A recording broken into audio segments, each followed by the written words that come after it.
Welcome, Scorpio Ascendant, Scorpio Rising. This is your April new moon, April 2020 new moon video. I am going to talk about where the new moon happens in your chart. Where does it happen in your life? It is at 324 Taurus. That means we have the sun and the moon together in your Taurus energy.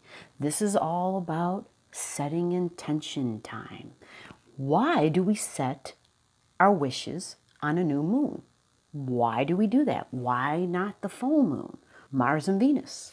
What are they doing? Always follow Mars, because Mars is an activator. You want to know where Mars is in your chart, what kind of a conversation he is having with Venus.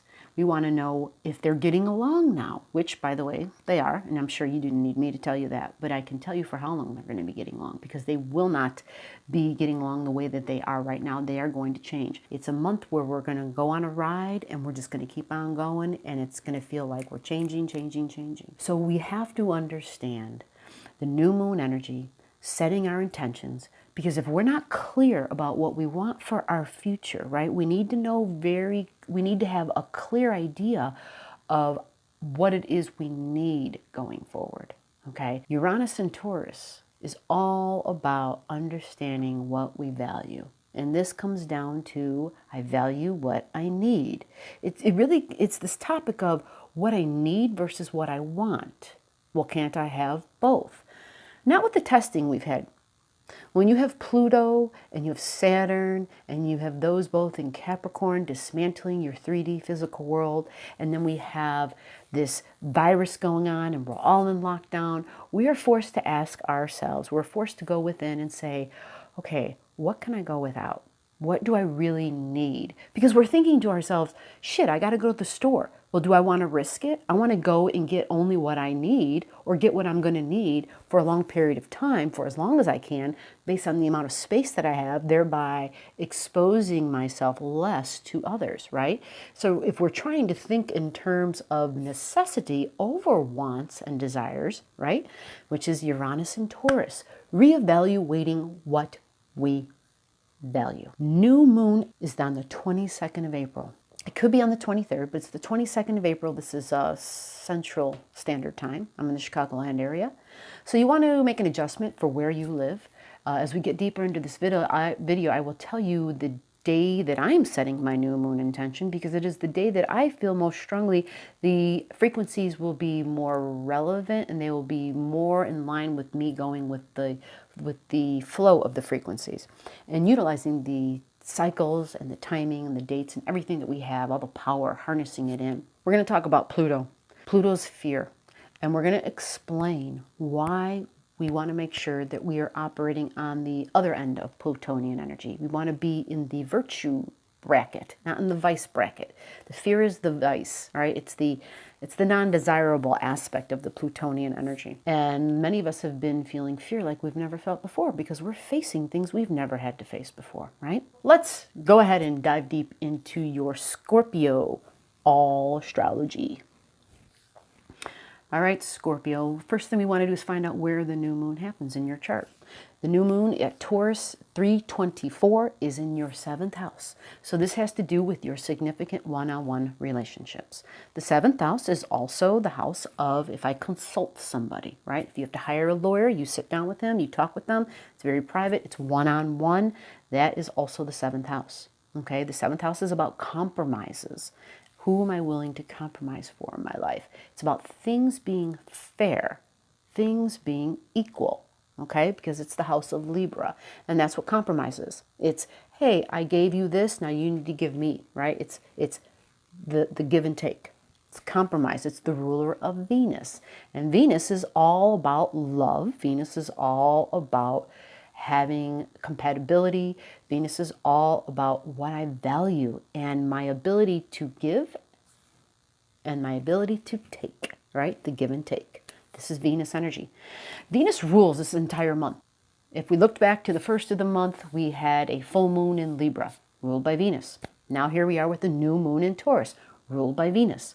There's a running theme of values and need, and what I want versus what I actually need, running for all of us for the entire month. And it's not just the month, because on top of all that, we've got Uranus and Taurus. And Uranus and Taurus, that's a 7-year cycle. 7 years, okay? Uranus and Taurus on the new moon is at 624. So find out in your chart if you have anything squaring 624. So that would be Leo energy at 624, or that would be Aquarius energy at 624. If you don't know, comment your digits below and I can help you figure that out. If you're new here and you don't even have a chart, or if you're just came on and you're like, what is this? What are you talking about? If you're confused, I can clarify any questions. Just comment your questions below. You are a deep individual because you have your Scorpio on the rising. Now, if you have Scorpio on the rising, people may feel as though they can connect with you deeply because you can talk to them about things that aren't just on the surface. You talk about shit that matters. That's Scorpio energy. Not saying it's not surfacey stuff too, but because it's a very deep sign, that will give people the ability to feel like they can open up to you. They feel like they can talk to you. They feel like if they tell you something that's private, you're going to keep it and you're not going to share it with the whole dang world. Let's look at your third house. You have Capricorn there, okay? Why does this matter? Because Capricorn, a nice elevated Capricorn energy does things by the book, follows the rules. So if someone takes you into their confidence, you're not going to share it with the world. You're going to keep it private. Okay, you know that friendships build over a long period of time. You don't rush things. Your thinking is methodical, it's strategic, it's organized. And if there are things at times in your life where it feels very frazzled, it's because you have something there that gets squared, okay, that gets an odd aspect that's harsh, as they would say, and it causes stress and tension. But typically, like let's say you're looking at your chart and you have nothing in the third house. It's just Capricorn energy. Then basically, this means you're typically going to have no squares to that. You're not going to have any trines either, but you're not going to have anything that typically would be outstanding. It would just be like a regular day, okay? You wouldn't have like mental breakdowns. You wouldn't feel all frazzled. You wouldn't feel like, oh my God, I have anxiety, I'm nervous. Now, if people have things there, that could definitely happen if those things that are there are being squared by other energies, cardinal energies. And that would be in either Cancer or that would be in either Libra. The opposing would be Cancer, of course, but Libra and Aries energy would be the squares, okay? And you would just want to see if they have matching numbers, and then there you go. You've got the answer as to why your thinking may not sound as smooth as what I'm saying. But typically, Capricorn, high elevated of Capricorn, is very responsible. That's a word for Capricorn. Responsible, knows that things take time, so there's no cheating, there's no shortcuts. I got to do it by the rules. And by the rules means if I tell you something in private, you keep it private. So this goes back to me in that ascendant where people feel like they can confide in you. Okay. And when you have Taurus on your descendant, right, that means you're going to have grounded partnerships. You're going to attract people to you who are earthy, who feel down the earth, who stabilize you in some way, right? They are your rock because they themselves are grounded. New moon energy. We have Mars at 16 degrees in Aquarius, and this is going to be located in your fourth house. And it's getting along really good with Venus. Venus is at 15 degrees in Gemini, and the Gemini energy is going to be all the way over in your 8th house. So this is lovely. This is super lovely. This is your 4th and your 8th house getting along really well. So this is home, that's your 4th house, and your 8th house is your deeply bonded relationships. But they're bonded in a way where it's emotional bonds, okay? So your deep emotions, these are things where the 8th house is so deep. It's things about ourselves. Some people would call it our shadow sides, things that we are really afraid to open up and to let anybody else see. It's like your point of vulnerability that you feel is a vulnerable point, because you feel like if somebody knew this about me, they wouldn't think what they think about me. They would probably not want to be a friend of mine. We have that fear. And this is because it's in the 8th house. And Pluto is a co-ruler of Scorpio. All right, Mars and Pluto. This brings up fear. And we have to talk about fear because after the new moon, well, actually during the new moon, Pluto is like standing still. And remember, Pluto is that rotor-rooter. So normally it's drilling. but it's moving as it's drilling, but it moves really slow. That's why when Pluto goes through and tills the dirt, shit gets, right, ripped up, and it goes like that. But before Pluto does a retrograde, it stands still. So as it's doing its drilling down deeper and deeper and deeper. And when we go deeper and deeper and deeper, we might feel an elevation of our fear. If you feel an elevation of your fear, understand it's Pluto. Okay? If you're prepared, if you see and hear this video in advance, you can say, aha, I knew this was coming. Okay? Now, this is in your third house. If you have no planets there, this would likely not be a very big deal unless you have planets that match the Pluto at 24 or 25 degrees in Capricorn. And when I say planets that match, I mean planets that square it. So if you've got Pluto in Capricorn at 24, 25 degrees, okay, a square to that would be anything in Libra or Aries at 24 or 25 degrees. So you may not have anything in your natal right here, but the transiting Pluto's here, okay? And if you have something in one of these, Aries or Libra, then it would square the transiting Pluto, and this would be in your third house. This is where understanding the degrees and knowing where 25 degrees Capricorn falls in your chart. Because depending upon who you are and the number on your rising, that 25 degrees Capricorn could slide into your fourth house. All right, if you don't know, comment your stuff below and I can help you figure that out. What happens when Pluto does that? If it's in your third house, and your third house is your thinking and your communication, this means you may have an elevation of fear in your thinking. You may have an elevation of doubt at this time. Don't let Pluto control you. Okay, don't let fear control you is what I'm saying. Pluto has some very beautiful energy, but it's extremely powerful. It rocks your world. And when we say rocked my world, we usually think about it like in a really nice way. But with Pluto, there is a really nice thing, but it's not right now. It's down the road. It's for your future, right? And it's not just for your future, but it's for everyone you love, right? It's in your third house. This is going to include your siblings' future, your immediate environment, their future, okay? You get what I'm saying? But it does, in the meantime, in your present day, your now, it rocks the immediate world. Now, if you don't have any planets there natally, this is not going to be a big deal for you, right? It's just like some uncomfortable, stressful stuff. But if you have planets there, you know already what I'm talking about. You're like, oh shit, right? It's a big deal. It turns your world upside down, right? Pluto is a rebirth, but something has to die before it can have a rebirth. So it destroys something. Okay, something literally goes away.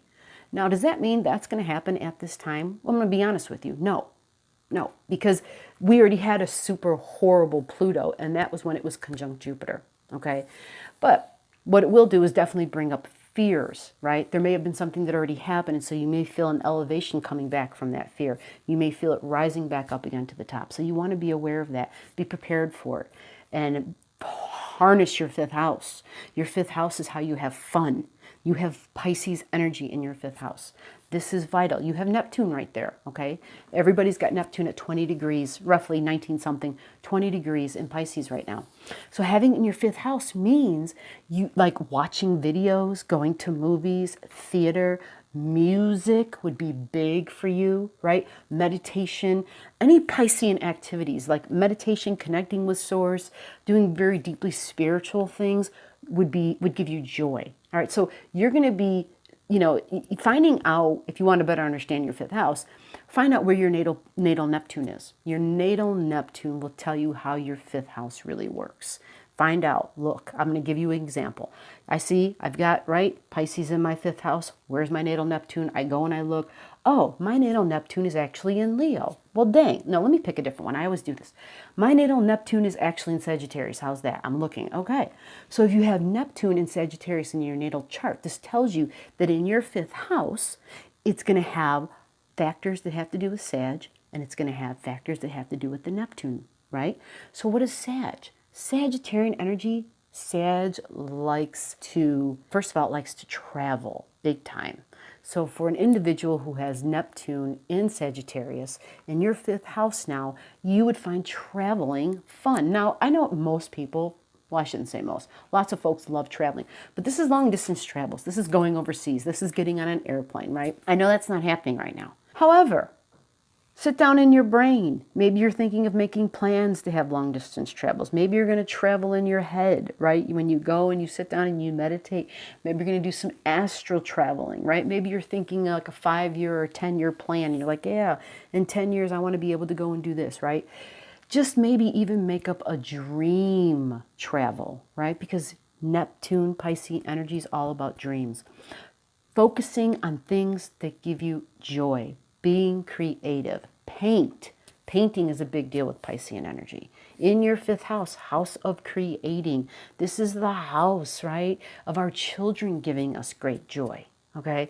So you want to be physically active, but it's, again, Pisces. So what would a Pisces do to be physically active? You'd stand on stage and you'd be an actor, right? You ever did a play? You could do that. We're all stuck in the house right now. You know, like, do this whole, like, okay, let's do, I don't know, I'm not really good with all the movies and stuff, but think of a movie and be like, hey, let's reenact this, whatever, you know? And I'm not getting all crazy and kinky. I'm honestly just saying, like, reenact, I don't know, a comedy or something, you know, something that will make you laugh and have a good time. Something silly even. Laughter will help change all the frequencies, change all the energy in the space. And by the way, burn lots of sage. I'm a big sage burner. Understanding the fear factor, understanding that Pluto is a big deal. Now, Pluto is going to be going backwards, and as it goes backwards, it gets away from the, now this is going to take a while for this to happen, but it will get away from the eclipse point, which was roughly at like that 24.5 degree mark. And that's important because then it will lighten up a little bit. But I do want to give a heads up. For the coming months, what we are going to be experiencing is that come June 5th, there is an eclipse, and it's at 15 degrees in Sagittarius energy. So Sagittarius energy for you is going to be located in your 2nd house. Now, the 2nd house typically is your location, is actually Sagittarius likes, you value travel, right? You have Sagittarius in your 2nd house. You want to get in a plane, you want to go away, you want to have, you like to have things, but you like things to be big. When I say you like to have things to be big, this is somebody who might own multiple homes. Like their fantasy is to have houses on all different parts of the continent, right? Doing things in a big way, because Sagittarian is all about the big picture and no details. So Sagittarian energy also can be very spiritual and like philosophical and thinking about their future and higher learning, higher education. So maybe valuing education, wanting to be a teacher, but a teacher of higher knowledge. The 2nd house eclipse for you, because it's 15 degrees Sag, see if you have a planet there. You know, see if your 2nd house cusp line is there even. This is your resources. This is your income. Now, I'm saying this because we have a lot of things that occur on the eclipse. The eclipse is, I think I said already, the June 5th. 15 degrees Sag is a release. All right, it's going to be all about emotional releases. It's going to be all about stuff that is just you're done with and saying goodbye to something that you once valued. Now, because it's in Sag, Sagittarius is also what we believe, it's our faith, it's our religion. So there may be something that you had in your life, in your mind, this philosophy, this system of faith, that you've decided, you know what, I'm done with that. I found that doesn't work for me anymore. And I'm done, I'm releasing it. But to understand how this will affect you specifically, see if you have a planet or a point there, and then see if you have something squaring it. If you had something squaring it, that would be a 15 degree Piscean energy or a 15 degree Virgo energy, okay? Because eclipse point and then the crosses, right? The 90 degree cross would be 15 degrees Pisces and 15 degree Virgo. What we will have squaring it is we will have Mars by transit. So all of us will have Mars, because it'll be Mars up in the sky at 15 degrees Pisces. So I want people to know about this in advance. Mars is our bodies and is our health and our well-being. When Mars goes into Piscean energy, Pisces is the 5D. Its job, it dissolves. So we might be feeling run down. We might not feel as strong. So we need to really make sure we're taking care of our health. And so I'm giving people a heads up, or trying to give folks a heads up about this. I will do a more detailed video about it, and more, hopefully, rising sign videos specifically to this eclipse for each rising sign. You know where your Pisces energy is. You're going to have Mars in your 5th house at 15 degrees. So that means that is your house of your creations. That is the house of your fun and your joy. So things aren't probably going to be real fun then, because you're going to have Mars in your 5th house, right? Squaring up with the eclipse energy in your 2nd house. So what I value is squaring my romance. That's your 5th house. It's also your children, your joy, your creativity. It's tension. It's stress. Okay? So this is to give you a heads up. I want you to be prepared, and I want you to hone in on what you value and what you need. Hone in on where it is in your life that you can hunker down, and what gives you joy. Okay? What keeps you solid? What keeps you stable? Tap into your soul's energy. You're going to make your new moon intention on the 24th of this month, and it's all about tapping into the Scorpio energy, which is you. It's tapping into yourself. You have hidden traits, hidden qualities, your soul. Tap into your soul. Your soul has information for you, all right? And that's what this is about. You can find stability within your depth. You are a Scorpio ascendant. Tap into you. Stop going outward. Stay within. What you need has been there all along to get through this.